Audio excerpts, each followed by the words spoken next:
کہ ایک کالج کی بچی بیعت ہونے کے لیے آئی ہے۔ چنانچہ میں مہمان خانے سے اپنے گھر آ گیا۔ پردے کے پیچھے ایک کالج کی لڑکی تھی، اس نے توبہ کے کلمات پڑھے اور میں نے اس کو کچھ معاملات بتا دیے۔ معاملات پوچھنے کے بعد وہ کہنے لگی کہ حضرت آپ مجھے گائیڈ کریں کہ مجھے اب کیا کرنا چاہیے۔ میں نے پوچھا کہ آپ نے پہلے کیا کیا ہے؟ اس نے کہا کہ میں نے بی اے کا امتحان دے دیا ہے اور اب میں فارغ ہو گئی ہوں، اس لیے جو اب آپ کہیں گے میں وہی کروں گی۔ میں نے کہا کہ میں آپ کو ایک مشورہ دیتا ہوں، اگر آپ اس پر عمل کر لیں تو آپ کے لیے بہت فائدہ مند ہوگا۔ اس نے پوچھا کیا؟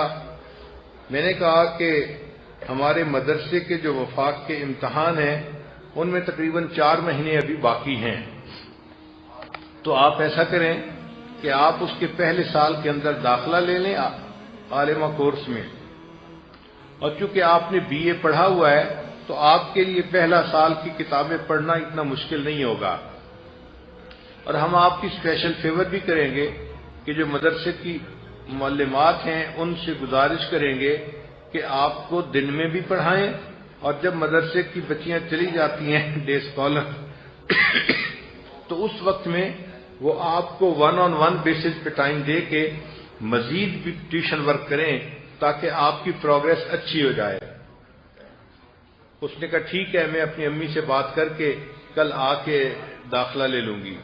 چنانچہ وہ بچی گھر واپس گئی، اس نے اپنی والدہ سے اجازت لی اور اگلے دن آ کے اس نے مدرسے میں اپنے نام کی رجسٹریشن کروا دی۔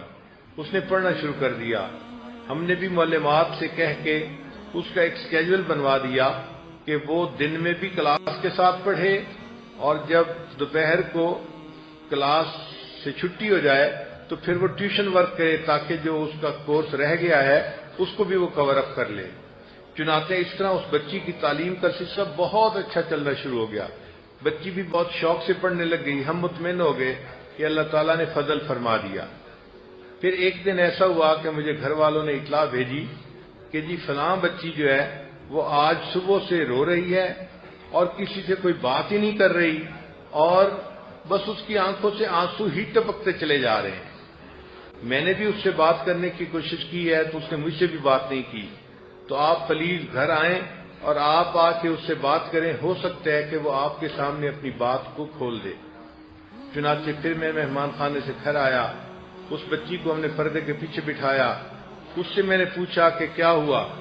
جیسے ہی پوچھا کیا ہوا، اس بچی نے تو اونچا اونچا رونا شروع کر دیا، ایسے جیسے گھر کا کوئی بندہ فوت ہو جاتا ہے نا، اس طرح غمزدہ ہو کے وہ بچی رو رہی تھی۔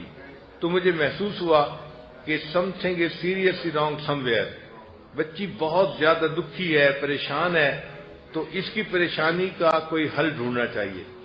چنانچہ تھوڑی دیر کے بعد میں نے اس بچی سے کہا کہ آپ ذرا میری بات تو سنیں، مگر وہ اتنا رو رہی تھی کہ میری بات تو اس تک شاید پہنچ ہی نہیں رہی تھی۔ تو پھر میں نے تھوڑی دیر کے بعد اسے کہا کہ دیکھیں، اگر تو آپ کا مسئلہ رونے سے حل ہوتا ہے تو میں بھی تھوڑی دیر آپ کے ساتھ بیٹھ کے رو لیتا ہوں، اور اگر میری بات سن کے اس پر عمل کرنے سے مسئلہ حل ہوتا ہے تو آپ رونا بند کریں اور میری بات کو سنیں۔ چنانچہ اس بچی نے ہمت کر کے جو چپ ہو گئی، سسکیاں لے رہی تھی، اور اس نے پھر میری بات سنی۔ میں نے اس سے کہا کہ آپ مجھے بتائیں کہ آپ کا مسئلہ ہے کیا تاکہ اس کا کوئی حل سوچا جائے۔ اس نے کہا جی کہ مسئلہ یہ ہے کہ میرے والدین نے میری شادی کی تاریخ طے کر دی ہے امتحان سے 3 دن پہلے۔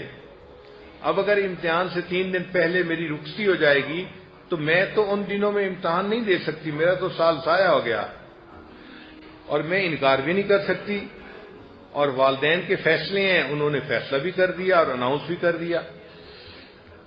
تو میں نے کہا اچھا یہ مجھے بتاؤ کہ تمہاری شادی ہو کہاں رہی ہے، رشتہ داروں میں یا کہیں باہر؟